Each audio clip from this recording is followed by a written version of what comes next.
After being available in China for almost a year, Where Winds Meet is finally out worldwide. As I noted in my review, I had been following this game with curiosity, and I had my doubts, but I was ultimately excited by the promise of a vast open world with an engaging wuxia-based combat system.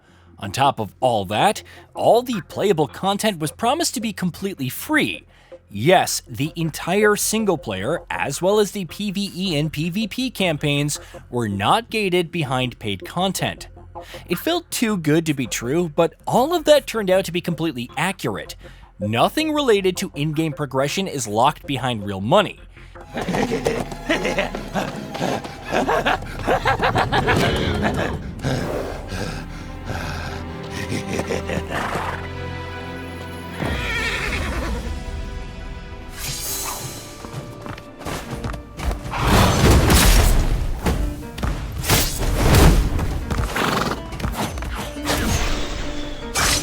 The game has now been out for a few days, and at the time of writing this feature, has already reached 2 million players in the last 24 hours, a stunning achievement for a game that faced a lot of apprehension from some players leading up to its launch.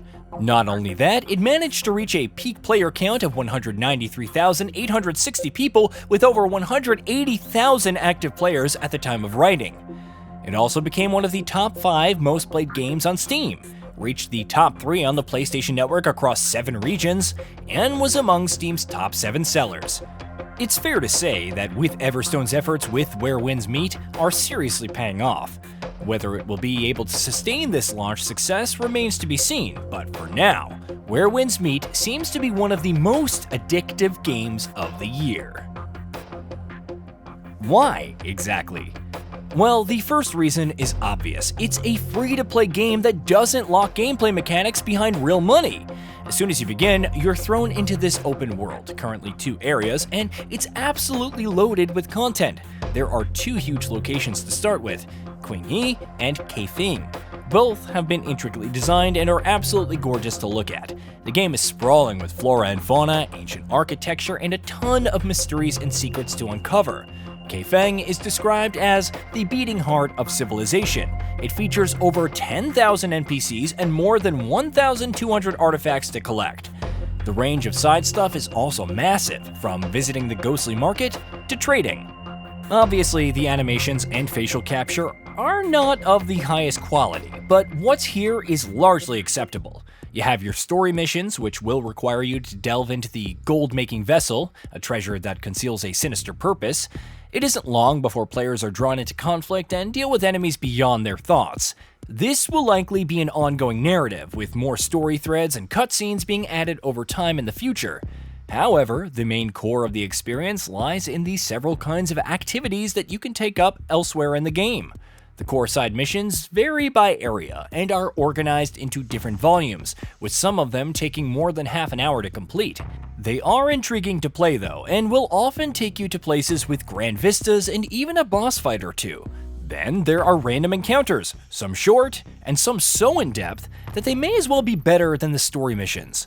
You may find these encounters just by roaming the world, stumbling upon a suspicious dungeon, and triggering the encounter by just entering it.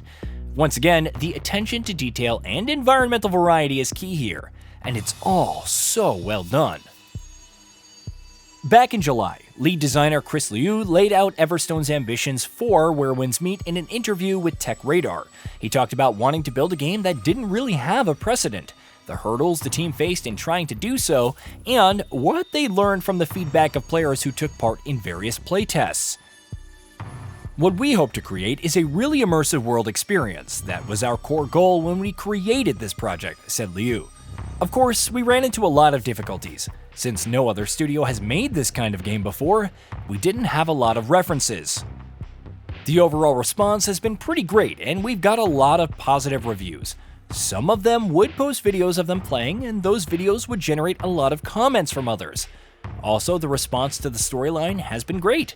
A lot of players would burst into tears at the most moving parts, and I think that created a lot of talk about the game. There are also many errands. Some may be as simple as brief conversations, while others might take you to a nearby area. Think of them as your usual fetch quests, the kind that you tackle when you're feeling a bit bored of other activities or just want another excuse to unlock more of the game's numerous teleport points. And the world bosses? There are, once again, a dozen or so of them, with some being genuinely challenging, unless you've hit a certain level, and that's on top of the campaign bosses that you'll encounter. Heck, even the martial arts mastery sets are tied to these side quests, and can be obtained through multiple methods, such as joining a faction or taking part in a stealth-focused heist where you infiltrate a dungeon and steal the required skills. In short, every mission type is built around character progression, and the game never misses an opportunity to reward you with in-game currency and upgrade materials. There's a constant cycle of completing and being rewarded, and that was one of the primary reasons it hooked both me and so many other players. All of this wouldn't be nearly as much fun if there wasn't an engaging combat and progression loop holding it all together. Instead of just the familiar sword, spear, and blade, Where Winds Meet also lets you wield far flashier tools of destruction. Think an elegant umbrella, a razor-edged fan, or a deadly rope dart. Altogether, combat is built around 12 distinct martial arts styles and 23 mystical techniques, all brought to life under the guidance of acclaimed action choreographer Stephen Tong-Wei. As I mentioned in my review, the game puts a heavy emphasis on progression. You're essentially upgrading the heck out of everything. Each martial arts set, which essentially functions as a different weapon type, has its own set of special moves, and they're an absolute blast to pull off. Coupled with various mystic arts, like turning invisible for a short while, performing a quick dodge, or literally flying across the map for a few moments to traverse a long distance, the combat is elevated to an entirely different level.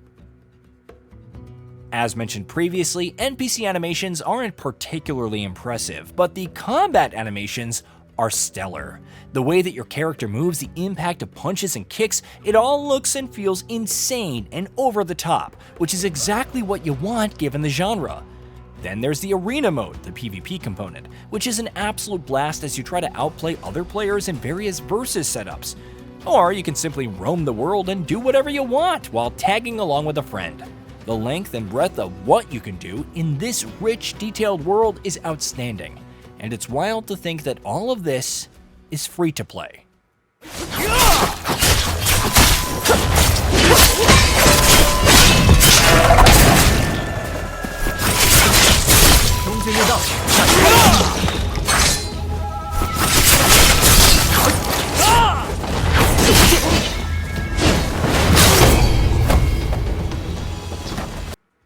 Sure, things can get grindy, but as someone who loves to explore every nook and cranny of open world games, I didn't find it overly grindy, at least during the first dozen hours or so.